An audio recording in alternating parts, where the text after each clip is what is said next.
దేవుని నామానికి మహిమ కలుగును కాక. సర్వాధికారియు స్తుతులకు పాత్రుడైనటువంటి ప్రభువైన యేసుక్రీస్తు నామములో అత్యంత ప్రియులైనటువంటి మీ అందరికీ వందనాలు తెలియపరుస్తున్నానండి. బాగున్నారు కదా?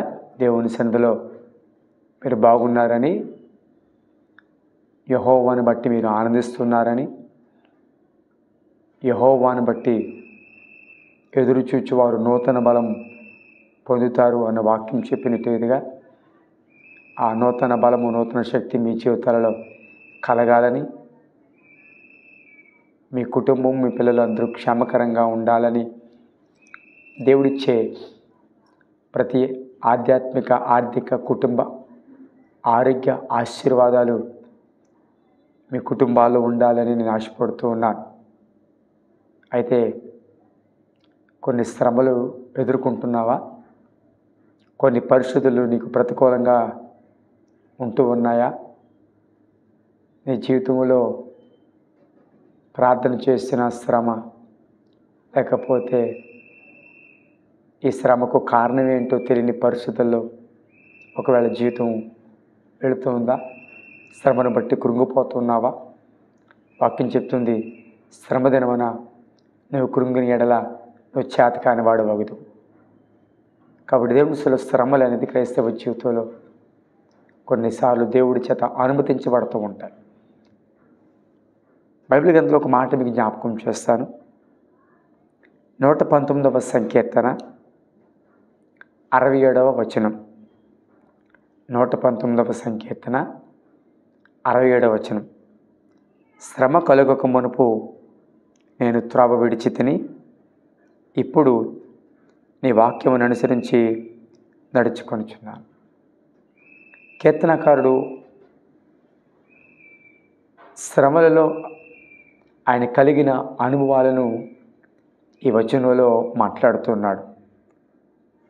నాకు శ్రమ వచ్చింది, అయితే శ్రమ కలుగక మునుపు నేను ఎట్లా ఉన్నాను, శ్రమ కలిగిన తర్వాత నేను ఎట్లా ఉన్నాను అంటే, శ్రమకు ముందు జీవితము, శ్రమ వచ్చిన తర్వాత జీవితం ఏంటో ఈ వచనంలో కనబడుతుంది.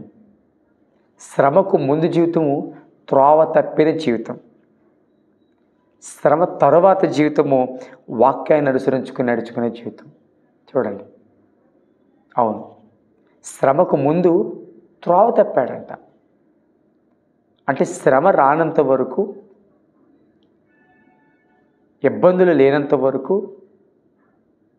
ఏ కష్టము రానంత వరకు, అన్ని విషయాల్లో సంతోషం, ఆనందం, ఏ రకంగానూ ఆటంకాలు, ఏ రకమైన నిందలు లేని పరిస్థితులలో, వెళ్ళిపోతూ ఉన్న పరిస్థితులలో మునుపు నేను త్రోవ విడిచితిని. అవును ప్రియ సహోదరులారా, కీర్తనాకారుడు మాటల్లో కనబడుతున్న మాట ఏంటంటే, శ్రమ కలుగునకు మునుపు నేను త్రోవ విడిచాను, త్రోవలో లేను. ఏ త్రోవలో నడవాలో, ఏ త్రోవలో ఉండాలో త్రోవలో లేను. ఒకవేళ ఆ త్రోవ విడిచిపెట్టడానికి ఇక్కడ కారణం ఏంటో, శ్రమ కలగకపోవడమో, లేకపోతే అన్ని విషయాల్లో సమృద్ధో, లేకపోతే సౌఖ్యమైన సుఖమైన జీవితమో, లేకపోతే ఓటమి లేకపోవడమో, ఏమో ఒకవేళ ఆ కారణాలేమో, ఆ కారణాల వలన నేను త్రోవ తప్పిపోయాను. కొన్నిసార్లు సమృద్ధి కలిగిన పరిస్థితులను బట్టి కూడా, సంతోషకరమైన పరిస్థితులను బట్టి కూడా, అంటే లోటు లేని పరిస్థితుల్లో కూడా కొన్నిసార్లు మనం ఏం చేస్తున్నాం తెలుసా, త్రోవ తప్పిపోతాం.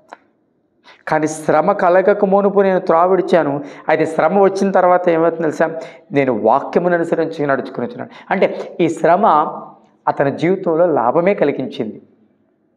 అతని జీవితంలో ఈ శ్రమ ఒక గొప్ప మేలు చేసింది. ఏమిటయ్యా మేలు అంటే, వాక్యాన్ని అనుసరించుకునేటట్లుగా నడిచే జీవితం. అంతకుముందు వాక్యాన్ని అనుసరించి నడవలేదు.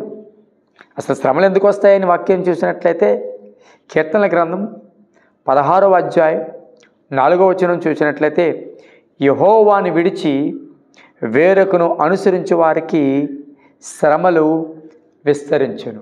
ఎవరికి విస్తరిస్తాయంట? యెహోవాని విడిచి వేరొకరిని అనుసరించేవారికి. శ్రమ రాకముందు దేనిని అనుసరించేవాడు?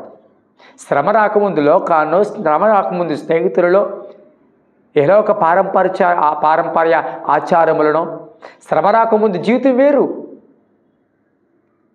త్రావిడిచిన జీవితం అంట. కానీ ఇప్పుడు ఆ శ్రమ వచ్చింది, ఇబ్బంది వచ్చింది, నష్టం వచ్చింది.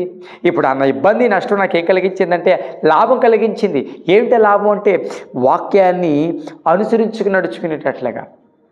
చూసారా? వాక్యాన్ని అనుసరించి వాక్యాన్ని విడిచిపెడితే ఎలాగుంటుందో వాక్యాన్ని అనుసరిస్తే ఎలాగుంటుందో. వాక్యాన్ని విడిచిపెట్టి, సన్నిధిని విడిచిపెట్టి, దేవుణ్ణి విడిచిపెట్టి, ప్రార్థనని విడిచిపెడితే ఒక వ్యక్తి జీవితం ఎలాగుంటుందో, ఆ శ్రమ వచ్చిన తర్వాత ఆ ఇబ్బంది ఏం చేసిందంటే ఈ వ్యక్తిని వాక్యం వైపు నడిపించింది, వాక్యంను అనుసరించి నడుచుకునేటట్లుగా చేసింది, వాక్యాన్ని హత్తుకునేటట్లుగా చేసింది. అందుకే శ్రమనందుట నాకు మేలాయును అని వాక్యం చెప్తుంది. శ్రమనందుట మేలు.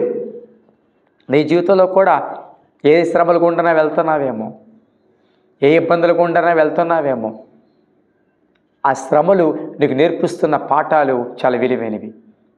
ఆ శ్రమలను బట్టి కృంగిపోవడం కాదు, ఆ శ్రమలలో నువ్వు నేర్చుకోవలసిన పాఠాలేంటి, ఆ శ్రమలలో దేవుడు నీకు చెప్పాలనుకుంటుంది ఏంటి, చెప్తుంది ఏంటి, ఆ శ్రమల ద్వారా నువ్వు గ్రహిస్తుంది ఏంటి.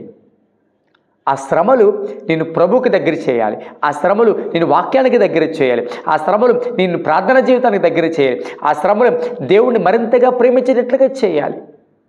అవును, కొన్నిసార్లు తప్పిపోతున్న నీ జీవితాన్ని ఆయన వైపుకు మళ్లించుకోవడానికి దేవుడు కొన్ని శ్రమలు అనుమతిస్తాడు.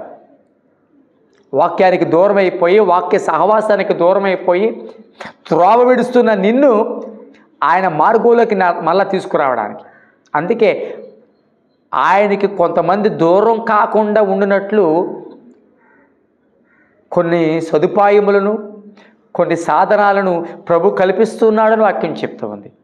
అవును, దేవుని సన్నిధిలో ఆయనకు దూరమైపోయిన నీవు మళ్ళీ ఆయన వైపు తిరగడానికి దేవుడు ఉపయోగించే సాధనం కొన్నిసార్లు శ్రమే.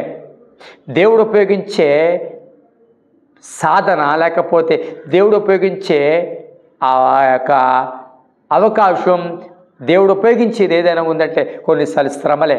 అవే నిన్ను మరలా త్రోవ తప్పిన నీవు దేవుని వాక్యం వైపు నడవడానికి, ఆ మార్గంలో నడవడానికి, ఆ మార్గం గుండా వెళ్ళడానికి, మరలా విడిచిపెట్టిన వాక్యాన్ని హత్తుకోవడానికి, ఆ వాక్యాన్ని విడిచిపెట్టి బ్రతుకుతున్నావు ఇప్పుడు వాక్యానుసారంగా మళ్ళీ జీవించడానికి, మళ్ళీ వాక్యానుసారమైన జీవితం నువ్వు తిరిగి ప్రారంభించడానికి, వాక్యాన్ని సంపూర్ణంగా ప్రేమించడానికి, ఆ వాక్యానికి సంపూర్ణంగా విధేయత చూపించడానికే ఈ శ్రమ నీకు అనుమతించబడిందేమో.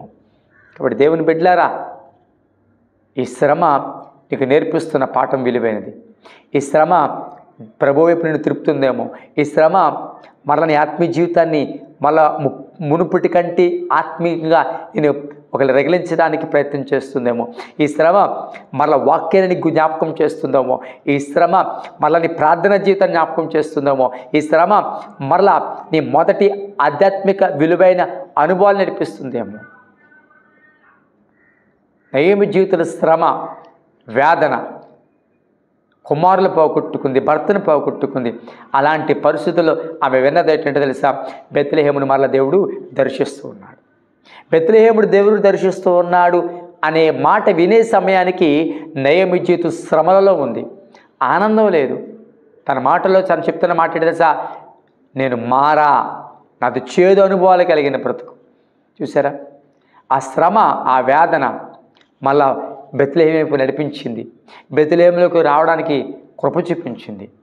ప్రియబిడ్డలారా, దేవుని సన్నిధిలో నీకు వచ్చిన శ్రమ నిన్ను మరలా వాక్యం వైపు నడిపించడానికేమో, మరలా వాక్యాన్ని అనుసరించి నడచడానికేనేమో, మళ్ళా నీ ప్రార్థన జీవితానికి జ్ఞాపకం చేయడానికేనేమో, ఆ మొదటి ఆసక్తి మరలా నీకు జ్ఞాపకం చేయడానికేనేమో, ఆ మొదటి విడిచిపెట్టిన ఆ ప్రేమను మరలా నువ్వు ప్రభువుని పట్ల చూపించడానికేనేమో దేవుడు అనుమతిస్తున్నవి.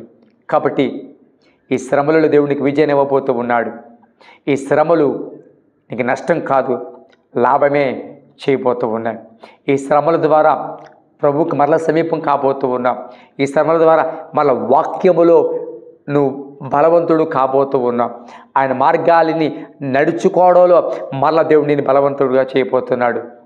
అట్టి కృప నీకు ఈ శ్రమలలో దేవుడు దయచేయను కాక. ప్రార్థన. పరిశుద్ధుడైన తండ్రి, నీ పరిశుద్ధ నామానికి స్తోత్రాలు చెల్లిస్తున్నాం.